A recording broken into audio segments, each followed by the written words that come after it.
ഇതിലിപ്പോ നമ്മൾ പറയാവുന്ന വെച്ചാൽ ഈ ചെവി എന്നൊക്കെ വെച്ചാൽ എല്ലാ സ്കാനിലും നമുക്ക് കാണാൻ പാടാണ്. കുഞ്ഞ് പ്രത്യേകിച്ച് ഒരു ചെരിഞ്ഞൊക്കെ കിടക്കുകയാണെങ്കിൽ നമ്മളത് കാണില്ല. നമ്മൾ മെയിൻ ആയിട്ട് നോക്കുന്ന ഗ്രോസ് അനോമലീസ് ആണ്. ഗ്രോസ് അനോമലീസ് എന്ന് പറഞ്ഞാൽ ഇപ്പം കൈകാലുകളുടെയും ഇതിന്റെയൊക്കെ ഗ്രോസ് അനോമലീസ് നമുക്ക് ISUG എന്നൊക്കെ ഇൻസ്ട്രക്ഷൻ തന്നിട്ടുണ്ട്.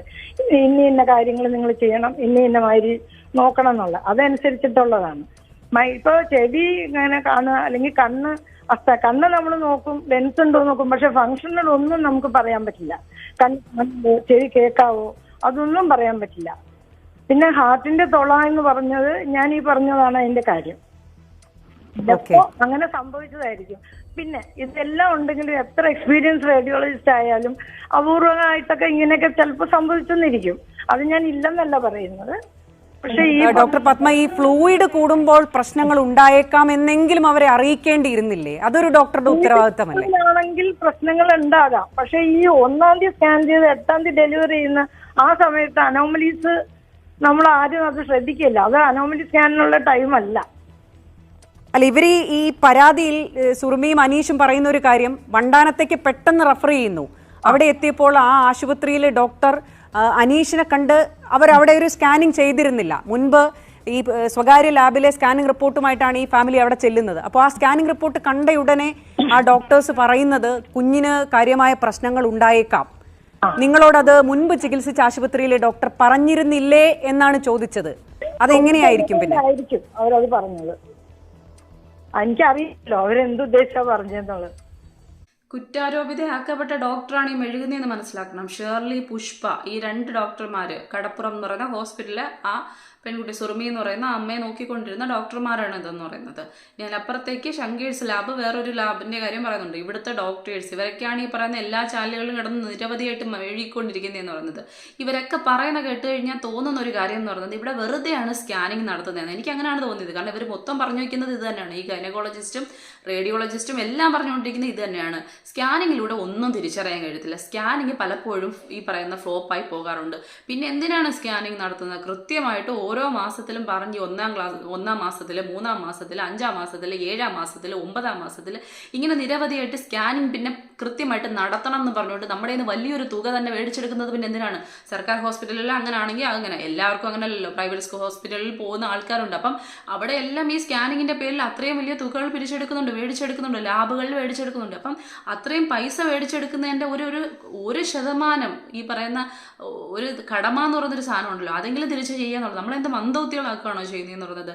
ഈ അനോമലി സ്കാൻ എന്ന് പറയുന്നത് എന്തിനാണ് സത്യത്തിൽ നടത്തുന്നതെന്ന് പറയുന്നത് ഞാൻ മനസ്സിലാക്കിയെടുത്തോളം, അല്ലെങ്കിൽ പല ഫ്രണ്ട്സിൻ്റെ അടുത്തും ചോദിച്ച്, ഡോക്ടേഴ്സ് ആയിട്ടുള്ള അടുത്ത് ചോദിച്ചറിഞ്ഞിട്ടല്ലേ, ഫ്രണ്ട്സിൻ്റെ അടുത്ത് ചോദിച്ചറിഞ്ഞത് വെച്ച് മനസ്സിലായിട്ടുള്ള, അല്ലെങ്കിൽ എനിക്ക് തന്നെ ചെയ്തിട്ടുള്ള കാര്യമാണ്. അപ്പോൾ സ്വാഭാവികമായിട്ടും ഇത് വെച്ച് അറിയാൻ കഴിയുന്ന കാര്യം എന്ന് പറയുന്നത് ഈ നമ്മുടെ ഗർഭപിണ്ഡത്തിൻ്റെ ഉള്ളിൽ കിടക്കുന്ന ഗർഭപിണ്ഡത്തിൻ്റെ കൃത്യമായിട്ടുള്ള ശാരീരിക ഘടനയെക്കുറിച്ച് കൃത്യമായിട്ട് മനസ്സിലാക്കാൻ വേണ്ടിയിട്ടാണ് ഈ അനോമലി സ്കാൻ നടത്തുന്നതെന്ന് പറയുന്നത്.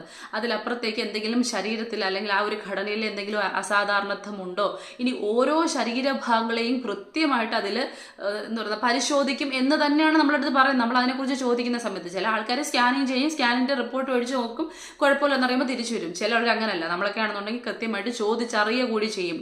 ആരൊക്കെ ഉണ്ടോ ആരടുത്തൊക്കെ ചോദിക്കുമ്പോൾ അത് മൊത്തം ചെയ്യും. കാരണം ഒരു കുഞ്ഞിൻ്റെ കാര്യമാണ്. അപ്പോൾ സ്വാഭാവികമായിട്ടും ഇങ്ങനെ പറഞ്ഞുകൊണ്ടാണ് നമ്മളിലേക്ക് സ്കാനിങ് ചെയ്യുന്നത്. അതിലെന്തെങ്കിലും കുഴപ്പം വരുന്ന സമയത്താണ് ഡോക്ടേഴ്സ് ഈ പറയുന്ന 2D 3D 4D പോലുള്ള പല സ്കാനിങ്ങിന് എഴുതുന്നതെന്ന് പറയുന്നത്, പെട്ടെന്ന് തന്നെ നടത്തുന്നതിനും മറ്റു വേണ്ടിയിട്ട്. അപ്പം ഇതിനകത്തൊക്കെ ഈ പറയുന്ന ഗർഭപിണ്ഡത്തിന് അല്ലെങ്കിൽ ആ വളർച്ചയുമായി ബന്ധപ്പെട്ട ത്രിമാന രൂപങ്ങളും മറ്റും കാണുന്ന സമയത്ത് സ്വാഭാവികമായിട്ടും ആ ഘടനയും അല്ലെങ്കിൽ കാര്യങ്ങൾ മനസ്സിലാക്കാൻ പറ്റും. ഇവർ ആന്തരികമായിട്ടുള്ള കാര്യങ്ങൾ മനസ്സിലാക്കാൻ പറ്റുന്നില്ല എന്നൊക്കെ പറയുന്നത് പോട്ടെ, ഹൃദയത്തിൻ്റെ തുളയൊന്നും മനസ്സിലാക്കാൻ പറ്റില്ലെന്ന് പറഞ്ഞ് ന്യായീകരിക്കുന്നുണ്ട്. പക്ഷേ ആ കുഞ്ഞിൻ്റെ ശരീരത്തിൽ ഈ പറയുന്ന 9 മാസം വരെയുള്ള 9 ഘട്ടങ്ങളായിട്ട് സ്കാനിങ് നടത്തിയെന്നാണ് അവർ പറയുന്നത്. ആ സ്കാനിങ്ങിലൊന്നും ഈ ചെവിയുടെ ഇരിക്കുന്ന ഇരുത്ത പോലും എവിടെയാണെന്ന് പോലും നോക്കാത്ത വിധത്തിലാണ് ഈ സ്കാനിങ് എന്നുണ്ടെങ്കിൽ പിന്നെ എന്തിനാണ് ഈ സാധനം നടപ്പിലാക്കുന്നതെന്ന് മാത്രമാണ് എനിക്ക് മനസ്സിലാവാത്തതെന്ന് പറയുന്നത്. കണ്ണ് കൃത്യസ്ഥാനത്തല്ല, രൂപമൊന്നും ശരിയല്ല, അതിൻ്റെ കണ്ണ് തുറക്കില്ല, വാ തുറക്കില്ല. ഇനി അതിലപ്പുറത്തേക്ക് ജനനേന്ദ്രിയം ഉണ്ടെന്ന് പറയുന്നുണ്ട്, അത് മറ്റൊരു ഈ പറയുന്ന പ്രവർത്തനരഹിത അത്തരത്തിൽ പറയുന്നുണ്ട്.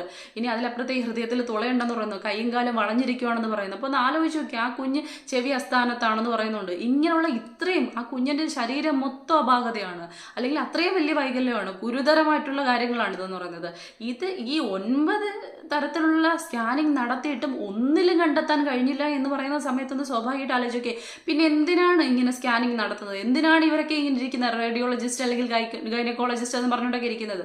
എനിക്ക് ഗൈനക്കോളജിസ്റ്റ് പോലുള്ള ആൾക്കാരെ കുറ്റം പറയുന്നതിന് മുന്നായിട്ട് എനിക്ക് ലാബുകളിലുള്ള ആൾക്കാരെ, കാരണം അവർ എഴുതി കൊടുക്കുന്നത് അനുസരിച്ചാണല്ലോ നമ്മൾ ഈ പറയുന്ന അതിനകത്ത് ഓക്കെ ആണോ ഇല്ലേ എന്നുള്ള കാര്യങ്ങൾ അവർ പിന്നെ അതിനല്ലേ ഇരിക്കുന്നത്. സ്വാഭാവികമായിട്ടും അതിൽ എന്തെങ്കിലും അസാധാരണത്വം കാണുന്നുണ്ടെങ്കിൽ വീണ്ടും വീണ്ടും ചെയ്യുക, അല്ലെങ്കിൽ അതുമായി ബന്ധപ്പെട്ട കാര്യങ്ങൾ ചെയ്യാന്നൊരു സംഭവം ഉണ്ടല്ലോ.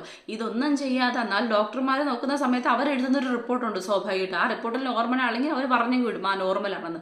ഇവിടുത്തെ സിറ്റുവേഷനിൽ കൃത്യമായിട്ട് ഫ്ലൂയിഡ് അടക്കം കൂടുതലായിരുന്നുള്ള കാര്യം പറഞ്ഞു. എനിക്ക് ഫ്ലൂയിഡ് കൂടുതലായിരുന്ന വ്യക്തിയാണ് 7ാം മാസത്തിൽ. അപ്പോൾ സ്വാഭാവികമായിട്ടും എൻ്റെ ഡോക്ടർ പറഞ്ഞിട്ടുണ്ടായിരുന്നു ഫ്ലൂയിഡ് കൂടുതലാണ്, അപകടമാണ്, ബാക്കി കാര്യങ്ങളുണ്ട്, കൂടുതലായിട്ട് ഈ പറയുന്ന സ്ട്രെസ്സോ അല്ലെങ്കിൽ ഇങ്ങനത്തുള്ള വലിയ രീതിക്കുള്ള ഭാരമോ ഇങ്ങനത്തെ കാര്യങ്ങളൊന്നും പാടില്ല, ആയാസം അങ്ങനെയുള്ള കാര്യങ്ങൾ പാടില്ല, പ്രശ്നമാണ് എന്നുള്ള കാര്യം കൃത്യമായിട്ട് പറഞ്ഞിട്ടുണ്ടായിരുന്നു. അതിൻ്റെ കാരണം എനിക്ക് ഈ പറയുന്ന ഷുഗർ കൂടുതലായിരുന്നു, അത് കൺട്രോൾ ചെയ്യാൻ പറഞ്ഞിട്ടുണ്ടായിരുന്നു. കൃത്യമായിട്ടുള്ള നിർദ്ദേശങ്ങൾ എൻ്റെ അടുത്ത് പറഞ്ഞിട്ടുണ്ടായിരുന്നു.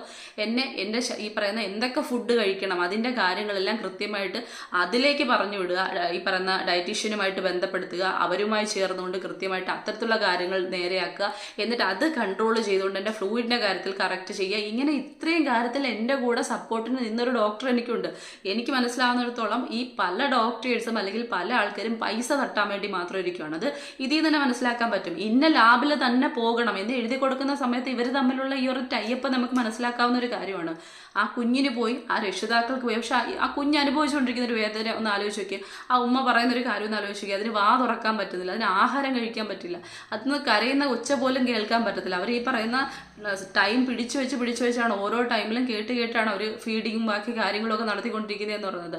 അത് ട്യൂബ് വഴിയാന്ന് പറയുന്നുണ്ട്. അപ്പോൾ സ്വാഭാവികമായിട്ടും ഇത്രയും ക്രൂരത ആ കുഞ്ഞിനോട് കാണിക്കേണ്ട ആവശ്യമുണ്ടെന്ന്. അപ്പം ഇത്രയും നിസ്സാരമായിട്ടാണ് ഇവരൊക്കെ ഇതിനെ കാണിക്കുന്നത്, അത്രയും ലാഘവത്തോടെയാണ്. ഇവിടെ ഇത്രയും ചെയ്ത ഡോക്ടേഴ്സിന്റെ മക്കളുമാരും ആയിരുന്നു ഈ സമയത്ത് ഇരുന്നതെന്നുണ്ടെങ്കിൽ സ്വാഭാവികമായിട്ടും അതിൽ എത്ര വട്ടം ഇവർ ആലോചിക്കുന്ന നോക്കണം, എത്ര വട്ടം സ്കാനിങ്ങിന്റെ റിപ്പോർട്ട് പരിശോധിക്കും, അതിവിടെ കൃത്യമായിട്ട് കൂട്ടം നിൽക്കും, ഇങ്ങനെ കുറെ കാര്യങ്ങൾ ചെയ്യില്ല. അപ്പം സ്വന്തം കുടുംബത്തിലുള്ളവർക്ക്, സ്വന്തം അറിയാവുന്ന ആൾക്കാർക്ക് കൂടുതൽ പ്രയോറിറ്റി നൽകുകയും ബാക്കിയുള്ളവരെയൊക്കെ ചുമ്മാതെ പൈസ സമ്പാദിക്കാനുള്ള വെറും ഉപകരണങ്ങൾ മാത്രമായിട്ട് കാണുന്ന ഒരു കൂട്ടം ഡോക്ടേഴ്സും സ്ഥാപനങ്ങളും ഇന്നിവിടെ ഉണ്ട്. എല്ലാവരും ഒന്നും ഞാൻ പറഞ്ഞില്ല, മനുഷ്യത്വമുള്ള, കാരണം ഞാൻ അടക്കമുള്ള ആൾക്കാർ, എത്രയോ ആൾക്കാർ നല്ലവരും എന്ന് പറയുന്നുണ്ട്. ഈ പറയുന്ന ഇതിനകത്ത് ഒരു കമന്റ് ഞാൻ കണ്ടത്, എനിക്കൊന്ന് ഏഷ്യാനെറ്റ് ന്യൂസിന്റെ ആണെന്ന് തോന്നുന്നു, അതിന്റെ അടിയിലാണെന്ന് തോന്നുന്നു, ഒരു പേര് കറക്റ്റ് ഓർക്കുന്നില്ല, പക്ഷെ പറഞ്ഞാണ് 2005 അവർ സ്കാനിങ് ചെയ്ത സമയത്ത് അവരുടെ കുഞ്ഞിന് കിഡ്നിക്ക് എന്തോ ഒരു പ്രോബ്ലമായിട്ട് ബന്ധപ്പെട്ട എന്തോ ഒരു സംഭവം അതുവരെ പറഞ്ഞു കൊടുത്തിട്ടുണ്ടായിരുന്നു. അത് എത്രത്തോളം വാസ്തവം അല്ലെങ്കിൽ ശരിയാണെന്നൊന്നും എനിക്ക് എത്ര പക്ഷേ കള്ളമെന്ന് പറയേണ്ട ആവശ്യം അവർക്കില്ലല്ലോ. അപ്പോൾ സ്വാഭാവികമായിട്ടും അതുവരെ 2005 നടന്നിട്ടുണ്ട്. ഇത് 2024 ആ 2024 ഇത്തരത്തിലുള്ള ഒരു കാര്യവും കണ്ടെത്താൻ കഴിയില്ലെങ്കിൽ പിന്നെ എന്തിനാണ് ഇത്തരത്തിലുള്ള സാങ്കേതിക വിദ്യകളെ ആശ്രയിക്കുന്നത്, അല്ലെങ്കിൽ ഇങ്ങനത്തുള്ള കാര്യങ്ങൾക്ക് വേണ്ടിയിട്ട് ഇങ്ങനെ തേരാപാര നടത്തിപ്പിക്കുന്നത്? ഈ ഗർഭിണിയായിരിക്കും സമയത്ത് ഈ സ്കാനിങ്ങിന് നടത്തെന്ന് പറയുന്നത് ഒരു വല്ലാത്ത നടപ്പ് തന്നെയാണ് ശരിക്കും പറഞ്ഞു കഴിഞ്ഞാൽ.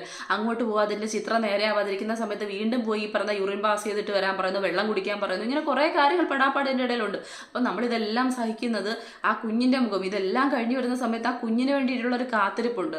അത്രയും വേദന സഹിച്ചതിന് ശേഷം ഈ 9 മാസത്തോളം പല സ്ത്രീകളും മെന്റലി ഫിസിക്കലി അനുഭവിക്കുന്ന വല്ലാത്ത, നേരെ പോകുന്ന ആൾക്കാരുണ്ട്, അതിലപ്പുറം മെന്റലി ഫിസിക്കലി തളർന്നു പോകുന്ന അത്രയും വല്ലാത്ത അവസ്ഥകളിലൂടെ കടന്നു പോകുന്ന സ്ത്രീകളുണ്ട് ഈ പ്രസവ കാലഘട്ടത്തിൽ, അല്ലെങ്കിൽ ഈ പറയുന്ന ഗർഭകാലഘട്ടത്തിൽ എന്ന് പറഞ്ഞാൽ.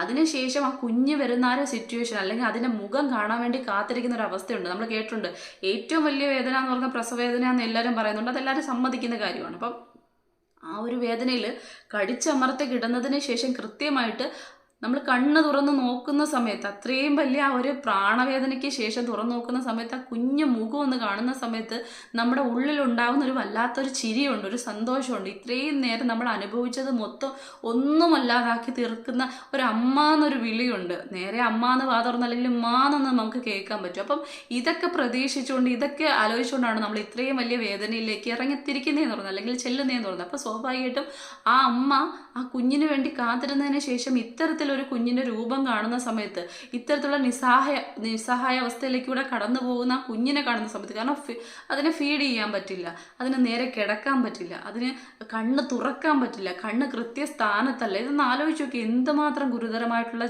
പിഴവാണെന്നുള്ളത്. അപ്പം ജനിതക വൈകല്യങ്ങൾ വരെ കണ്ടെത്താൻ കഴിയുന്ന തരത്തിലുള്ളതാണ് സ്കാനിങ് എന്നാണ് പറയപ്പെടുന്നത്.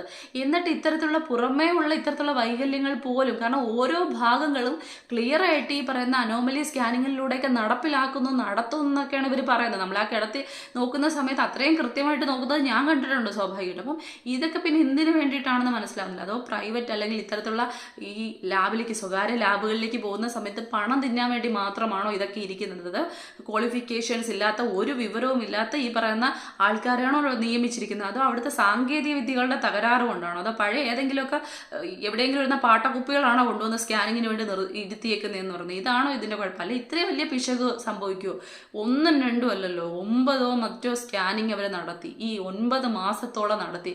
എന്നിട്ട് ഏറ്റവും അവസാന നിമിഷത്തിൽ മാത്രം ഈ വൈകല്യം കണ്ടെത്തിയെന്ന് പറയുന്നത്, അതും പ്രസവിക്കാൻ ഈ ചുരുക്കം ദിവസങ്ങൾ മാത്രമുള്ള സമയത്ത് വൈകല്യങ്ങൾ ഉണ്ടാവാം, കുട്ടി ജീവനോടുണ്ടാവില്ല എന്നൊക്കെ പറയുന്ന സമയത്ത് ആ സ്ത്രീ അനുഭവിക്കുന്ന, ആ അച്ഛൻ അനുഭവിക്കുന്ന ഒരു മാനസിക വ്യതയുണ്ട്, ഒരു സംഘർഷമുണ്ട്. അത് ഇവരൊക്കെ ഈ ചുമ്മാ വന്നിടത്ത് വളവള പറഞ്ഞു കഴിഞ്ഞാൽ തീരുന്നൊരു കാര്യമല്ല. അപ്പം പിന്നെ ഇവിടെ നമുക്കറിയാവുന്ന കാര്യമാണ്, ഡോക്ടേഴ്സിന് സംരക്ഷണം നൽകാൻ വേണ്ടിയിട്ട് ഒരുപാട് ഫെഡറേഷൻസ് ഉണ്ട്, ഒരുപാട് സംഘടനകളുണ്ട്. അവരൊന്ന് കുത്തിയിരുന്ന് കഴിഞ്ഞാൽ കൃത്യമായിട്ട് നമ്മളിവിടെ രോഗികൾക്കൊന്നും നടക്കില്ല. അതുകൊണ്ട് തന്നെ സർക്കാർ പോലും അവർക്ക് അനുകൂലമായിട്ടേ ഓരോ കാര്യങ്ങളും ചെയ്യുള്ളൂ. കാരണം പെട്ടുപോകും. കാരണം ഒരുപാട് ഈ പറയുന്ന അത്രയും അടിയന്തരമായിട്ടുള്ള സാഹചര്യത്തിൽ വരുന്ന ആൾക്കാരുണ്ട്. ഇങ്ങനെ ഒരുപാട് കാര്യങ്ങളുണ്ട്, നമുക്കറിയാം, പെടാപ്പാടാണ്. അതുകൊണ്ട് തന്നെ ഈ വർഗത്തിൽപ്പെട്ട ഈ ദുഷ്ടകിങ്കരന്മാരായിട്ടുള്ള, അല്ലെങ്കിൽ ഇത്രയും തരത്തിലുള്ള എന്ത് വെറുതെ പറയുകയാണ്, പറഞ്ഞങ്ങ് അവസാനിപ്പിക്കുകയാണ്. ഇങ്ങനത്തുള്ള കാര്യങ്ങൾ സംഭവിക്കാറുണ്ട്. ഒന്ന് ആലോചിച്ച് നോക്കിയേ. ഇത് ചുരുക്കം ചിലതായിട്ടല്ല ഇപ്പം നടന്നുകൊണ്ടിരിക്കുന്നത്. ഇപ്പം നിരന്തരമായിട്ട് ഡോക്ടേഴ്സിൻ്റെ ഭാഗത്ത് നിന്ന് ഇങ്ങനെ, അല്ലെങ്കിൽ ഈ ആരോഗ്യ മേഖലയിൽ നിന്നുള്ള ഇത്തരത്തിലുള്ള നെഗ്ലിജൻസ് സ്ഥിരമായിട്ട് നടന്നുകൊണ്ടിരിക്കുകയാണ്. ഇത് ഈ പറയുന്ന പുതിയ തരത്തിലൊരു നിയമം നടപ്പിലാക്കിയതിന് ശേഷം തന്നെയാണ് ഡോക്ടേഴ്സിന് അല്ലെങ്കിൽ ആരോഗ്യ പ്രവർത്തകർക്ക് കൂടുതൽ സംരക്ഷണം. എന്താ, രോഗികൾക്ക് സംരക്ഷണം വേണ്ടേ? രോഗികൾക്ക് ഒരു തരത്തിലും ഈ പറയുന്ന ഒന്നിലും സുരക്ഷിതത്വം വേണ്ടേ? എന്തെങ്കിലും പറ്റിപ്പോകുമെന്നും പറഞ്ഞുകൊണ്ട്, അല്ലെ പറ്റിയ ഞങ്ങളുടെ ഭാഗത്തല്ലെന്നറിയാൻ വേണ്ടി ഓരോ രോഗിയുടെയും ആൾക്കാരിൽ നിന്ന് ഒപ്പിട്ട് വാങ്ങിക്കാറുണ്ടല്ലോ, അവരുടെ ഭാഗം നേരെയാക്കുന്നതിന് വേണ്ടിയിട്ട്. നമുക്കൊരു സുരക്ഷയും വേണ്ടേ? നമ്മളോട് ഈ ചെയ്യുന്നതിനൊന്നും ഒരു ക്രിമിനൽ കുറ്റമല്ല ഈ ചെയ്തുകൊണ്ടിരിക്കുന്നതെന്ന് പറയുന്നത്. അപ്പം അതിനൊന്നും ഒരു വിലയും കൊടുക്കാതെ ഇത്തരത്തിലൊരു കുഞ്ഞ് പെടഞ്ഞുകൊണ്ടിരിക്കുന്നത്, അതിന് എത്ര കാലം ജീവിച്ചാൽ എന്താണെന്നൊന്ന് ആലോചിച്ച് നോക്കി, അതിന് വളർന്നിട്ട് എന്താണെന്ന് ആലോചിച്ച് നോക്കി. ചില ആൾക്കാർ വന്നിട്ട് കമൻറ്റ് പറയുന്നത് കേട്ടു, ഞാൻ ഈ പറയുന്ന കുഞ്ഞിൻ്റെ അവസ്ഥ നോക്കിയിട്ടല്ല, ഇനി ഏത് തരത്തിൽ എൻ്റെ കുഞ്ഞിനെ കിട്ടിക്കഴിഞ്ഞാലും ഞാൻ വളർത്തുന്നു. വെറുതെയാണ് ഇങ്ങനെ പറയാനേ ഉള്ളൂ. കാരണം ഇത്തരത്തിലുള്ള കുഞ്ഞുങ്ങളെ കിട്ടുന്നവർക്ക് മാത്രമേ അറിയൂ അതിൻ്റെ വേദന എന്താണ്. ആ കുഞ്ഞുങ്ങളുടെ മുഖങ്ങളിലേക്ക് ഓരോ തവണ നോക്കുന്ന സമയത്തും ആ നെഞ്ചിലുണ്ടാവുന്ന ആവലാതി എന്താണെന്ന് അവർക്ക് മാത്രം മനസ്സിലാവുന്ന ഒരു കാര്യമാണ്. ഇന്ന് തന്നെ നമുക്കറിയാം, കയ്യും കാലും നേരെ നടക്കാത്ത കുഞ്ഞുങ്ങളെ കൊണ്ട് നടക്കുന്ന ഒരുപാട് അമ്മമാരെ നമ്മൾ ഈ യൂട്യൂബിൽ കാണുന്നുണ്ട്. അവർ പോലും ഓരോ ദിവസവും പ്രാർത്ഥനയും വഴിപാടും ആയിട്ട് എൻ്റെ കുഞ്ഞൊന്ന് നടക്കണേ എന്ന് പറഞ്ഞുകൊണ്ട് കരയുന്നു. അല്ലെങ്കിൽ അവരുടെ അങ്ങനത്തെ അത്തരത്തിലുള്ള അവസ്ഥകൾ നമ്മൾ കാണുന്നുണ്ട്. അപ്പോൾ സ്വാഭാവികമായിട്ടും അത് ഒരുപാട് സഫർ ചെയ്യേണ്ട ഒരു കാര്യമാണ്. നമ്മൾ സഫർ ചെയ്യുന്നതിനപ്പുറത്തേക്ക് ആ കുഞ്ഞു മക്കൾ സഫർ ചെയ്യുന്നുള്ള കാര്യം ആലോചിക്കണം. ചിലർ പറയാം അബോർഷനൊക്കെ കുഴപ്പമാണെന്ന്. പക്ഷേ ഇത്തരത്തിലുള്ള കാര്യങ്ങളാണെന്ന് അറിഞ്ഞു കഴിഞ്ഞാൽ ഒരു കുഞ്ഞു ജീവനെ പീഡിപ്പിക്കുന്നതിനപ്പുറത്തേക്ക് അതങ്ങ് ഒഴിവാക്കുക എന്നുള്ളതാണ് ഏറ്റവും നല്ല കാര്യം. അതിനെ ജീവിതകാലം മൊത്തം ഇട്ട് നശിപ്പിക്കുന്നതിനേക്കാളും നല്ലതല്ല അതെന്ന് പറയുന്നത്. അപ്പം സ്വാഭാവികമായിട്ടും ഇത്തരത്തിലുള്ള പ്രവർത്തികൾ ചെയ്യുന്നതിനെതിരെ കൃത്യമായിട്ടുള്ള ആക്ഷൻസ് എടുക്കുക. ഇത് ഓരോ വീഡിയോയ്ക്ക് മുമ്പിൽ വന്നിരുന്ന് പറഞ്ഞു ശരിക്കും പറഞ്ഞു കഴിഞ്ഞാൽ ഞാൻ മടുത്തു എന്നുള്ളതാണ്. കാരണം ഇവിടെ നിയമങ്ങൾ മാറാൻ പോകുന്നില്ല, ഇവിടെ ഒന്നും സംഭവിക്കാൻ പോകില്ല. കാശും പണം ഉണ്ടെന്നുണ്ട് ഇവരത് എന്തോ ഒരു അപാകതയായിട്ട് കണക്കാക്കിയിട്ട് ഇവരിറങ്ങി പോവുക തന്നെ ചെയ്യുക. അതുകൊണ്ട് ഇതിനെ കൂടുതൽ കിടന്ന് പിന്നെ ഈ കാണുന്ന സമയത്ത് നമുക്കുണ്ടാകുന്ന ഒരു അമർഷം ഉണ്ടല്ലോ, അത് പറഞ്ഞു തീർക്കാതിരുന്നാൽ നമ്മളൊന്നും മനുഷ്യരല്ലാതായി പോകും. അതുകൊണ്ട് മാത്രമാണ് ഈ സംസാരിച്ച് തീർക്കുന്നത്.